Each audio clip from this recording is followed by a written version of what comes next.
Okay, in Acts 27, I wanted to change from the King James because they're going to do a lot of turning and stopping, and this is the journey that Paul took.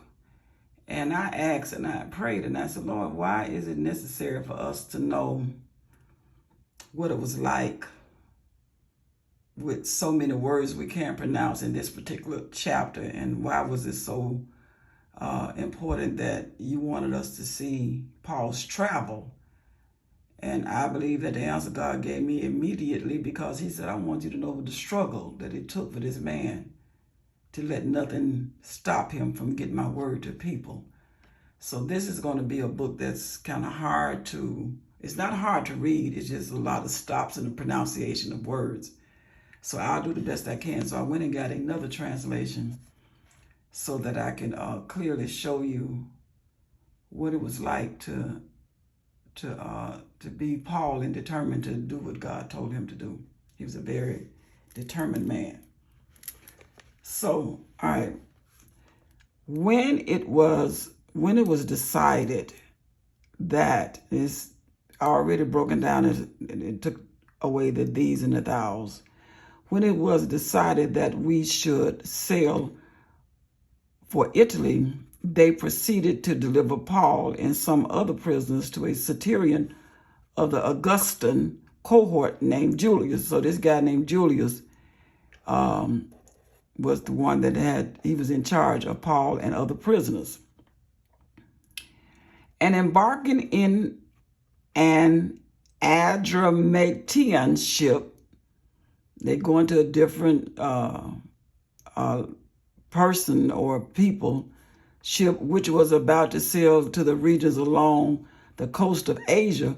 We put out to sea, accompanied by Aristarchus, a Macedonian of Thessalonica. So this is just a man's name. He said he's going along with us. The next day we pulled in at Sidon, and Julius treated Paul with consideration and allowed him to go to his friends and receive care. So Paul got a chance to get off the ship and walk around to see some of the folk that he knew. I'm not underlining every verse here because it's so small, but I have it blown up as much as I can. Verse 4, from there we put out to the sea and sailed under the shelter of Cyprus because the winds were contrary. In other words, it was hard to be traveling during this time. When we had sailed through the sea along the coast of Sicilia and Pamphylia, we landed at Myra in Lycia. So right here, I want you to see that we are still traveling, and Paul is, the writer is telling us exactly. These men were sincere. They told us exactly the journey. There the centurion or the soldier found an Alexandrian ship sailing for Italy, and he put us aboard it. So you had to be organized to keep moving these prisoners around. Just saying, in this bad weather. When we had sailed slowly for a good many days, and with difficulty had arrived off Cnidus, since the winds did not permit us to go farther, we sailed under the shelter of Crete, off Salmon.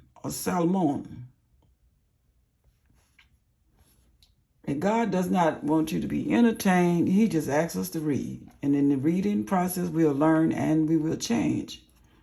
Verse 8. And with difficulty, sailing past it, we came to a place called Fair Havens, near which was the city of Lasea. So God is still showing us that all of this right here was very difficult. But with his word, he said nothing would stop my word, not even the journey of Paul on a rough ship or time in his life on a ship. When considerable time passed, a lot of time passed, and this is a different Bible, so be very patient with me, please. I want you to read. That's all God wants us to do. And obey what he said. When a considerable time went by, the voyage was now dangerous. Paul told him that. Said it's not a good time to be moving. Okay, let's see if he said that. I might be reading from the other word. Since even the fast was already over during the time that the Jews had their celebration, or the Jewish calendar, the fast was already over. Paul began to admonish them. Paul said, it's late in the fall, I can say it like that. And he said to them, men, I perceive that the voyage will certainly be with damage and great loss, not only of the cargo and the ship, but also our lives. We go right now, we're going to be in a lot of trouble. So that's what Paul is saying right here. Can y'all see that? Okay. But the soldier that was in charge, called the centurion, him, was more persuaded by the pilot and the captain of the ship than by what was being said by Paul. So the owner of the ship and the other guy who ran the ship said, no, I'm just going to listen to them and not you, Paul, even though God told you to tell us what we just heard. Because the harbor was not suitable for wintering, the majority reached a decision to put out to sea from there if somehow they could reach Phoenix, if we could just get to Phoenix, a harbor of Crete, facing southward and northward, and spend the winter there. So, Paul, we just going to go over here. If we could just get to Phoenix, then we're going to be all right. You know, the owner of the ship ought to know what he's talking about, Paul. When a moderate south wind came up, it wasn't so bad right now. Supposing that they had attained their purpose, they weighed anchor and began sailing along Crete, inshore, close inshore. Paul said, I'm telling y'all, I don't care what it looked like. If y'all move this ship into this type of weather, we're going to have some issues. But they say it looks pretty good to us, even though you hear from God, but it looks good to us. We're going to go and take this trip, Paul. We are just going to do what we believe is okay. And look at the weather. It calmed down just for us. Okay. And I'm going to go just a few more verses and I'll stop. Why is God giving us all these details? Why is God telling us about the traveler Paul? Because he said, I want y'all to see that I'm not playing. This man put his life on the line to get my word out. And don't you know, I want you to know that if you put your time in and do what I said do, did I make it smaller? I'm sorry about that. I was trying to make it bigger. And you don't have to pay nobody to read the word. You ain't got to do all that. Just read the word. Okay. But before very long, there rushed down from the land a violent wind. See, I told you, called, what's that word? Euroclio. Okay, check me on that. I mean, I say that name, that wind name. And when the ship was caught in it and could not face the wind, we gave away to it and let ourselves be driven along. In other words, we just got to coast along this. We cannot try to drive this ship, let the wind do what it's going to do to the ship, but just be still. Running under the shelter of a small, what's this word?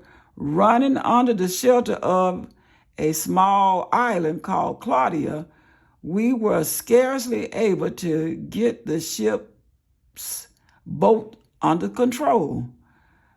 We had a lot of problems, and God is letting us see that Paul went through a lot. After they had holstered it up, they used supporting cables and undergirding and undergirding where was I? Undergirding the ship. Okay, let's read that again. After they had hoisted it up, did what they could to secure it, They used supporting cables in undergirding the ship. So they said, we got to do all we can. It was some strong men, but they were trying to save their lives, do what they could to save their lives after Paul told them it's not a good time to travel. Verse 17, after they had hosted it up, they used supporting cables in undergirding the ship, and fearing that they might run aground on the shallow of Syrtis,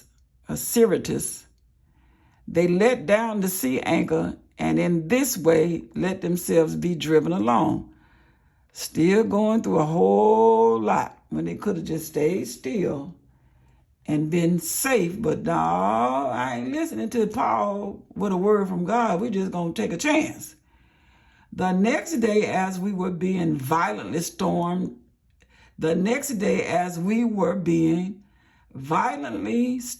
tossed, they began to jettison the cargo. In other words, things got rough. Let's see what it says in verse 18. And we being exceedingly tossed with a tempest, the next day they lightened the ship. So they had to take some of that stuff off that ship. I had to go back to another, see what make it easier. Sometimes when you do translations, they'll give you words that you don't necessarily use. That's why I don't trust a lot of translation. But anyway, they were having a hard time. All right? And it's hard to read this. And God wants us to know it was hard to do this. You were reading it, but they were actually going through it. This word right here got me. I didn't know what that word was. Let go to lighten it up. And on the third day, they threw the ship's tackle overboard with their own hands. Since neither sun nor stars appeared for many days, it was dark, and no small storm was assailing us. From then on, all hope of our being saved was gradually abandoned. They was like, it was what we went through seemed like we were going to die right there. All right, I'm going to read it from the King James. Just listen to verse 17 through, what's the last one? 20. I'm going to read that. When they had taken up, they used helps undergirding the ship, and fearing lest they should fall into the quicksand, straight sails, and so were driven. And we being exceedingly tossed with a tempest, the next day they lightened the ship. I'm reading in the King James, these same verses. Because again, translations sometimes complicate things, even more so than the these and the thous. Verse 19, same verse. And the third day we cast out our own hands the tackling of the ship. What did it say here? And on the third day, they drew the ship's tackle overboard with their own hands. All right. And verse 20, and when neither sun nor star in many days appeared, and no small tempest lay on us, all hope of us being saved was taken away. So right here, they really felt like giving up, or they looked like they were not going to make it. But who said they were going to make it? God did. Oh, this was tough to read. But again, it's easier to read it than to be living it during the time Paul went through it.